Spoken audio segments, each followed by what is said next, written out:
Hi boys and girls, it's Miss Bushman and I'm going to read you my favorite book. It is called Mrs. Biddlebox. Here is the book, Mrs. Biddlebox by Linda Smith, pictures by Marla Frazee. Okay, let's get started. I just love the illustrations in this book. On a naughty little hill, in a dreary little funk, Mrs. Biddlebox rolled over on the wrong side of her bunk.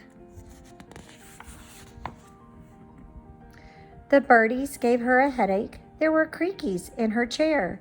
A breeze blew dank and dreary and messied up her hair. Like my dog wants to read too. So she slammed the door in the morning and she sat thinking what to do. Her tea was dark and bitter, her crumpets hard to chew. With her belly full of grumblies and her hands upon her hips, an idea burst inside her and whistled from her lips. I will cook this rotten morning. I will turn it into cake. I will fire up my oven. I will set the day to bake. Mrs. Biddlebox got so busy, she grabbed a pot and broom. She tromped out into the morning to gather up the gloom. She snatched a patch of grubby lawn. She scuffled with the dirt. She plucked a filthy shadow from the folds of her old skirt. When the fog gave her the whiffles, she held her broomstick steady, stabbed the dreary lot of it, and twirled it like spaghetti. Mrs. Biddlebox reached up and hooked a ray of sun, then yanked it like a ball of yarn until it came undone.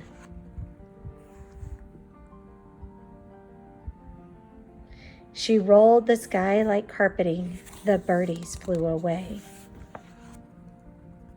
Now the pot was overflowing with that despicable bad day. So she whipped and whisked and beat it. She rolled the day out flat. Mrs. Biddlebox laughed gleefully. Her hands went pat, pat, pat. When the dough was finally finished and it rose up fat and light, she stomped it down into a tin with a witchetty delight. And oh, the day baked merrily, and oh, the spicy heat.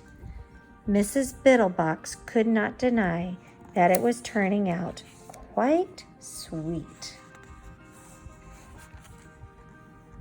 She poured a cup of lovely tea. She set a pretty plate. She cut a merry slice of cake and ate and ate and ate.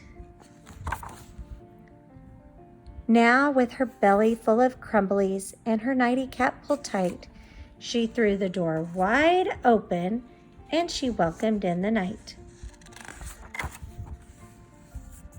On a naughty little hill, in a cozy little heap, Mrs. Biddlebox rolled over, closed her eyes,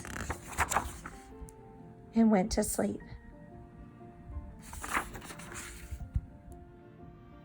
I hope you enjoyed the book as much as I do, and I am challenging other teachers at Camp Carver Elementary, the best school ever, to also read one of their favorite books at their house and share it with the Cubs.